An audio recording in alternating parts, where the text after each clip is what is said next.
Welcome back, crew. This is the second part of my series of how to start a video business. If you haven't watched the first part, please go do that because that is the most important part. It's setting up your legal entity, your LLC, and getting all your banking and taxes ready to go. Very important. You can't really do this next step until you've done the first one, so go watch that video. The link is below.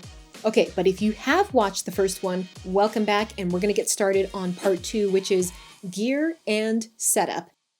So all of this is getting your home studio ready, getting your equipment ready. What do you need and not need? Because yes, we all love our gear, and this is where people use the excuse of, well, I'm starting a business, of course I need this, to buy the most expensive, ridiculous gear, and they go into debt before they've even made their first dollar. Let's avoid this. What are the essentials? Here we go. So in general, you just need the basics, and that includes a tripod, camera, basic lighting kit, solid microphone, and something to edit on. And that's it, right? When it comes to all the other fancy things like, do I need a 14-foot jib to put on top of my car so I can drive around and get shots? And the answer is no, you're going to rent that and you're going to have your client pay for it. You're not going to buy one unless you are absolutely sure that you've booked like 50 clients out who want that. So my number one tip with buying gear is 1, don't buy it with your own money. I'll explain that in a second. And 2, only buy it when it's critical and you absolutely need it until you are basically forced to buy it. So let's go through a couple scenarios so that you get a better idea of what I'm talking about. So for example, let's say that you're going into the first category, which I'm going to go through here, is real estate aerial photography or real estate interior videography. So what are you going to need for this? Well, you might need a drone and a gimbal. These are going to be really important. Do you need a lighting kit? Actually, maybe not. Most houses, you can just turn on the lights or shoot during the day. So you're not going to want to lug around these giant LED panels. You're not going to need maybe even like a microphone kit, right? So you need to make sure that you tailor your gear to your specific industry. We went over this in part 1 where you talked about like, what do you want to do? What do you want to niche down? This is where it comes in handy, right? It determines what kind of gear you need to buy. If you buy a $2,000 microphone, like a shotgun mic, and you do real estate, that's really expensive for something that you're maybe never going to use. So now let's take a look at the second one, wedding videography, right? So for this one, you're gonna need maybe a gimbal also, lighting, maybe lighting, if you're gonna be taking some headshots of the bride and the groom, or if it's in the evening and you wanna light it up. But that lighting to me sounds like it needs to be more portable. So are you going to bring in gigantic Joker lights or HMIs? No. Probably not. And you're not going to need some massive Steadicam rig or dolly. You're probably going to use just a regular gimbal. My dog is so sick and tired of listening to me talk for like the last hour on business. She's out of here. Okay, let's go into the next one. Corporate interviews. Now this one gets a little more expensive, but the payout is higher. So for corporate interviews, you're going to want a 2-camera setup, which means that you're going to want 2 exact pairs of everything. Usually what I do is I get 2 lav mics, 2 same height tripods, right? Just make twins of everything. 2 boom poles, 2 shotgun mics, lighting kits. You're gonna probably want those portable, really high-end lighting kits because when you light somebody, you want it to look really good. The other most expensive part about doing corporate interviews is the 2-camera setup. So you might want to buy 2 mirrorless cameras that are twins that match, which means you're also going to need to buy 2 lenses. And so things add up pretty quickly. Just make sure that you account for this if you're going into the corporate world. Now, are you going to need a drone? Probably not. I used a drone very, very, very little. And I used it so little because my background is in corporate filmmaking, doing commercials, interviews, documentaries, things like that. I used it so little that it was only this last month that I bought a drone. Like my entire life, I've hired somebody to do drone footage for me because let's say, for example, the client pays me $5,000 to do a series and I just need 1 drone shot. I would pay somebody just $100 to come do the drone shot. Why would I drop $2,000 on a high-end cinema drone when I could just pay somebody $100 to take care of it for me and then pocket the remaining $4,900? So don't get out of hand and think that you need all the gear in the world to make it happen. When I worked at Microsoft and Uber, I did a lot of car filming. So I had a full suction cup car kit that went onto the hood of my car so I could drive and interview people and chase the Microsoft mapping cars. And it was a really cool job, but guess what? Now I don't need that gear, so I sold it. Sometimes people get really attached to gear, and what I would say is don't get attached to it. It's a tool. And especially right now, it's a business asset. As you go through and do all these purchases, a couple things to note. Gear is expensive, so here's some ways to save money. So what you want to do is always buy through Rakuten, get your cash back. I talked about this in the other video. It's free. Go get your cash back, right? Second, go through your credit card so that you can get the points for it. If you did the Chase sign up of the Sapphire card that I had, you get $800 cash back. That was my very first lens, right? It completely covered the cost of a Tamron lens that I wanted to buy. So there, one piece of free equipment. And then the next thing that you want to do is you want to make sure that you call this a business asset. So at the end of the year, whatever you purchase right now for your business, you can 100% write off this year on your taxes. So if you spend $5,000 on camera gear, and as long as it's going to be for business only, write it all off on your taxes. Keep every single receipt. Just like I said in the previous video, also you want to make sure to put all this under your business insurance. So every time you purchase something, take a picture of it, make a notebook, have this package, put it somewhere that's not gonna burn or flood, right? Put it in Notion.com or something like that, because if you have a house fire, if your home studio burns down and you have insurance, you need to be able to show the insurance company, hey, these are all the assets that I had in my business. I lost 4 cameras. I lost, 3 light kits. I lost 2 microphones. Here's the total amount that I spent on it. I need to be reimbursed. If you don't have records of that, it's very hard to prove what you had in your business, and you may not get refunded. So make sure to do that. Speaking of home studio, what do you need for your home studio to get started? I did a video on this before. Oh, look who's come back. You want to learn how to start a business? I've done a video on this before on how I set up my home studio. It was pretty simple, but the results are pretty cool. You're going to be spending quite a bit of time at home as a business owner. This is where you're going to do all your invoicing, your planning, probably your meetings with your clients, gear prep, editing, things like that. So you do want to be comfortable. This is my home studio. I love it. I also use what you see back there is my library, my dining room. And so I use that as a big planning table as well. What I would say is in these initial, first couple of months, don't spend a lot of money on home decor. Just make it comfortable enough that you can work efficiently. Don't be dropping a whole bunch of money on like a $2,000 custom wood carved desk. Like I'm working right now at a $40 IKEA desk, right? I don't care, because this is not going to make me a better business person. This is not going to bring in money. This just exists for my pleasure, right? And right now, in the first couple months, I'm all about grit. I shouldn't be spending a lot of time in my home studio. I should be spending a lot of time out there earning cash, right? So you can always roll that money in later to improve over time, but don't drop a lot of money right now.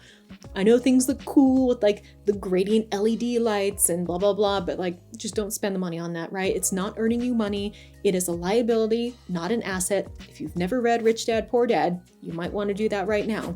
I'll link that book in the description box below. Go read it. It's the mindset that's going to get you through this. So if you're spending a lot of money on camera gear, some of it is an asset and some of it is a liability. You want to make sure that you are only buying assets, things that earn you more money. This desk is not earning me more money. I can make every excuse in the world and be like, well, but I do my invoicing here. No, it really does not work that way. But the camera that I'm currently filming on is an asset and it does earn me more money. I'm willing to spend a little bit more money on that because I know in the long run, all I have to do is do 2 film shoots and it's paid itself off. There might be a few new items that you need to buy that you didn't have before. For example, I use a printer a lot. I never thought I would use a printer so much until I started working with clients, but being able to have a shot list on location and be able to draw camera diagrams and scribble and have meeting notes that I can, pass out to people is pretty important. So I just picked up like a $35 printer for 35 bucks.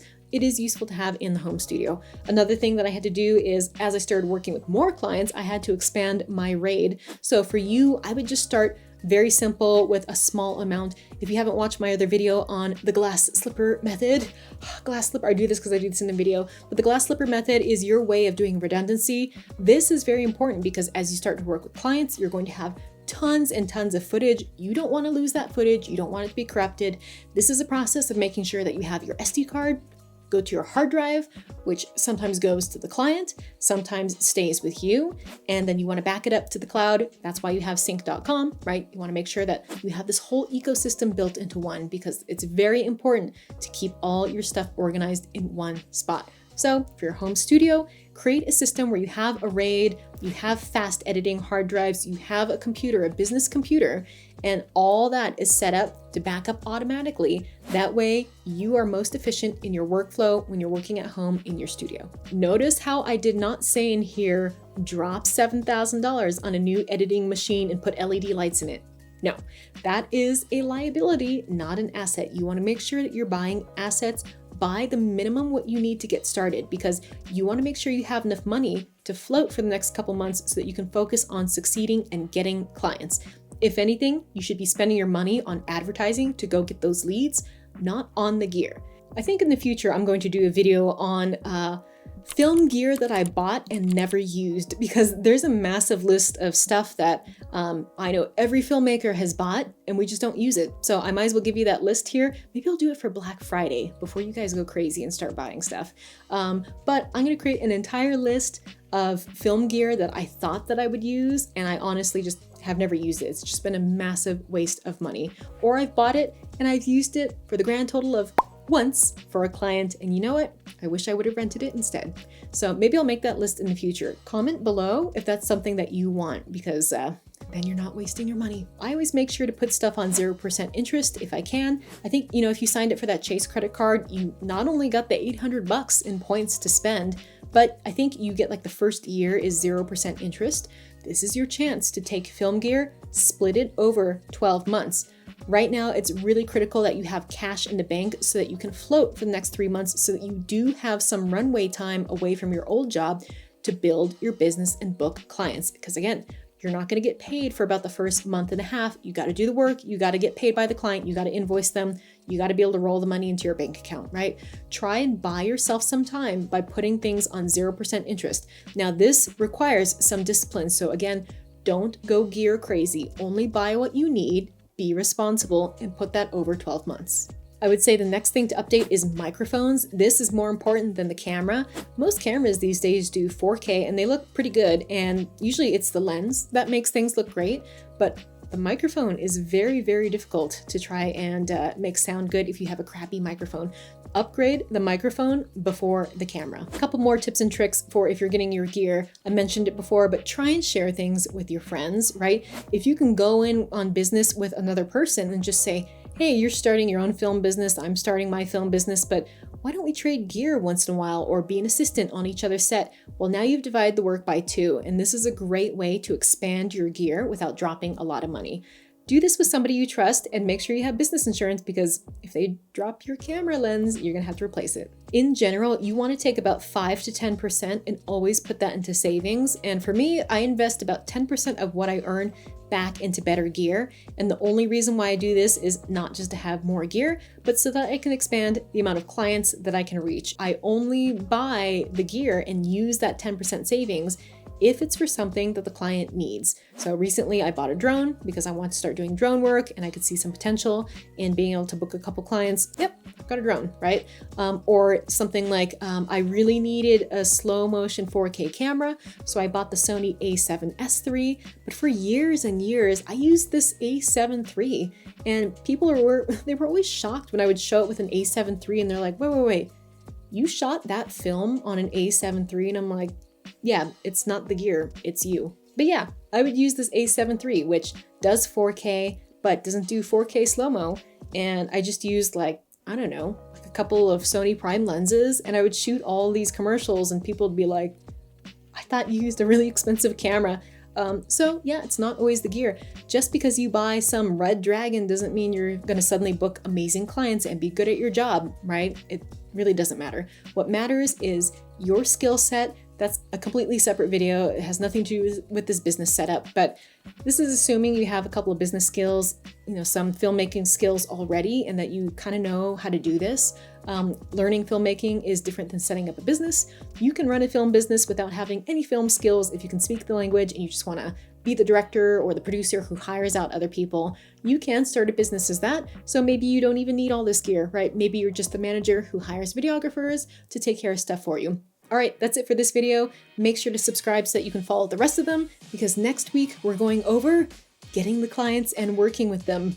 Probably the hardest part, probably the most stressful part, because Human beings are unpredictable and people are people. All right, crew, that's it for this one. Go make a film, take action on these items, and I will see you in the next one. Bye.